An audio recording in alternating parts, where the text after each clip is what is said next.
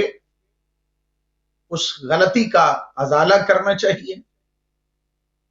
اپنے پروردگار کی طرف متوجہ ہونا چاہیے، اور اپنے گناہوں کی معافی طلب کرنی چاہیے۔ لیکن اکثر اوقات ہوتا یہ ہے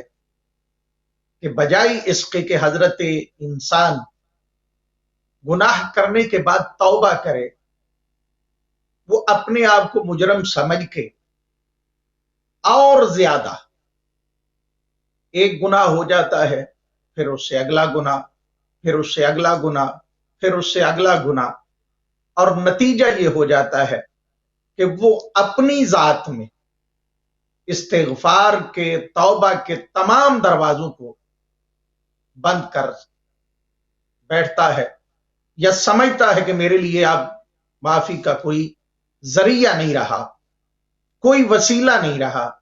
کوئی میرے لیے ایسا دروازہ نہیں ہے کہ جس کو میں کھٹکھٹاؤں گا تو وہ دروازہ میرے لیے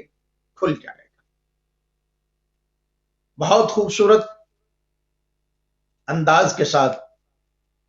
اور بہت خوبصورت الفاظ استعمال کیے ہیں معصومین علیہ السلام نے۔ ظاہر ہے پیغمبر گرامی صلی اللہ علیہ وآلہ وسلم ارشاد فرماتے ہیں، من اکثر من الاستغفار جعل اللہ لہ من کل ہم فرجا ومن کل ضیق مخرجا ورزقہ من حیث لا یحتسب۔ پیغمبر گرامی صلی اللہ علیہ وآلہ وسلم فرماتے ہیں کہ وہ شخص، کیونکہ ماہ مبارک رمضان ہے تو کوشش یہی ان ایام میں رہی ہے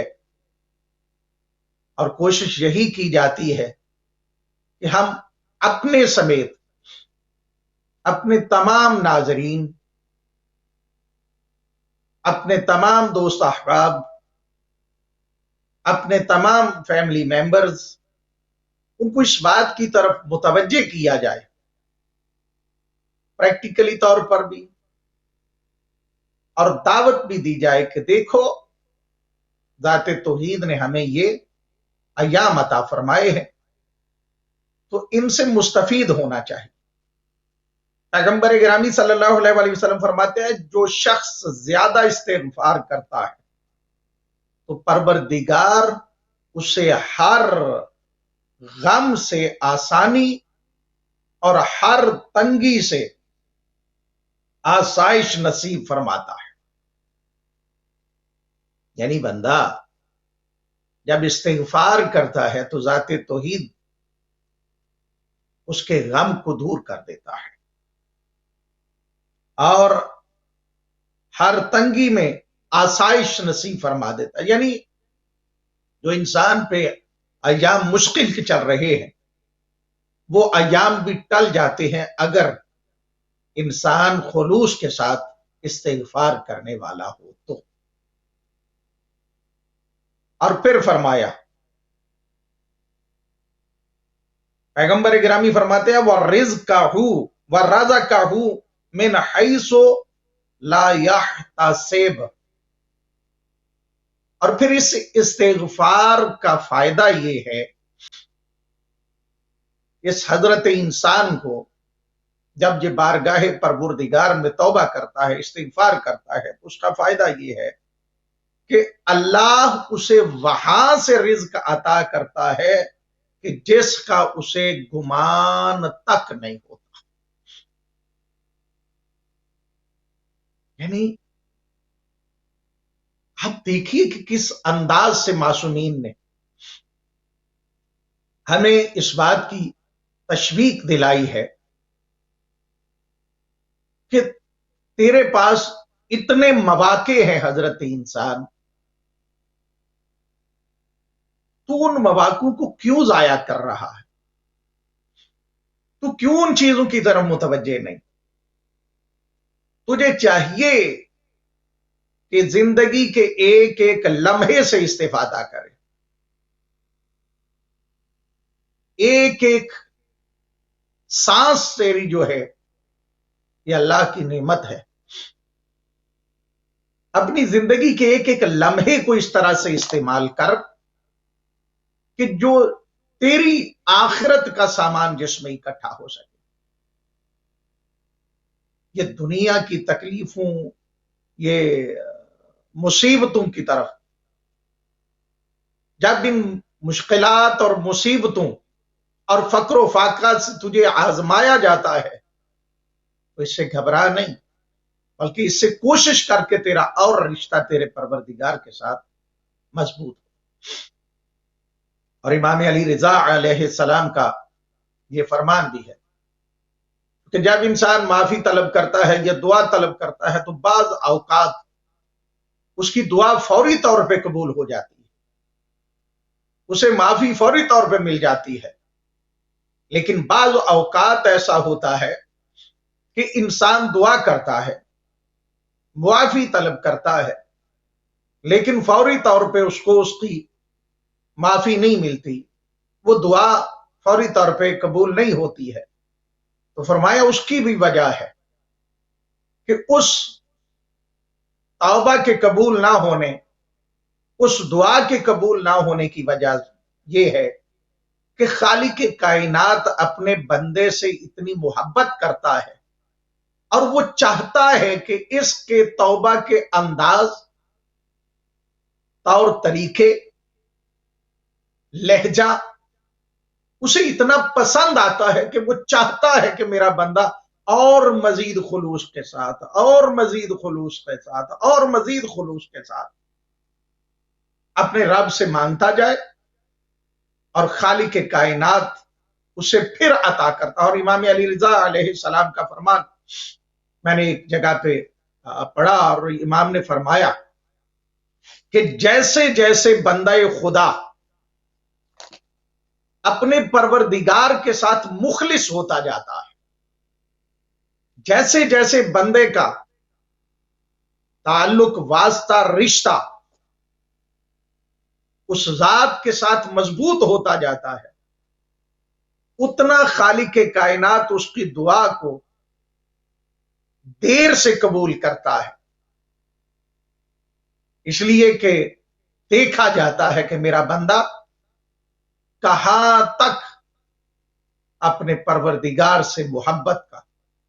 اظہار کرتا جاتا ہے، کہاں تک اپنے خلوص کا اظہار کرتا جاتا ہے۔ پھر امیر المومنین حضرت علی علیہ السلام فرماتے ہیں کہ الاستغفار یزید فی الرزق۔ پیغمبر گرامی صلی اللہ علیہ وآلہ وسلم نے بھی یہی فرمایا کہ یہ استغفار وہ ذریعہ ہے اپنے رزق میں اضافہ کرنے کا، کہ انسان کی جہاں پہ سوچ فکر نہیں جاتی، جہاں کی توقع نہیں انسان کو ہوتی، وہاں سے اللہ رزق عطا کر دیتا ہے۔ اور امیر المومنین حضرت علی علیہ السلام بھی فرماتے ہیں کہ استغفار، خالق کائنات نے جو استغفار کا ہمیں موقع دیا ہے، اس استغفار سے انسان کو نقصان نہیں ہوتا، یہ فائدہ ہی فائدہ ہے۔ جو خلوص کے ساتھ استغفار کرنے والا ہے، اللہ اس کے رزق میں اضافہ کرتا ہے۔ پھر پیغمبر گرامی صلی اللہ علیہ وآلہ وسلم ہی کا فرمان، پیغمبر گرامی فرماتا ہے خیر العبادت استغفار۔ انسان جہاں پہ باقی عبادات کو کرتا ہے، جیسے دعا کے حوالے سے فرمایا ہے کہ دعا مومن کا اسلحہ ہے، اور پھر فرمایا کہ یہ عمود الدین بھی ہے، عمود الدین، دعا دین کا ستون بھی ہے۔ اسی طرح فرمایا پیغمبر گرامی نے کہ استغفار بہترین عبادت ہے۔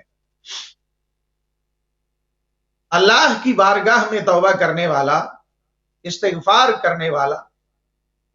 کیونکہ وہ ہر وقت اللہ کے ساتھ ایک اس کا رابطہ رہتا ہے، جیسا کہ آج کل جب بھی کسی سے بات کی جائے، ہر زندگی میں آپ کے ہر قسم کے افراد نظر آتے، ان ایام میں آپ کو ایسے لوگ بھی نظر آتے ہیں کہ جو سارا سال آپ کو یا زندگی میں کبھی کبھار ایسے مواقع پہ آپ کو نظر آئے جہاں وہ بھی اپنے پروردگار کو یاد کر رہے ہیں، چاہے وہ دکھلاوے کے لیے ہو،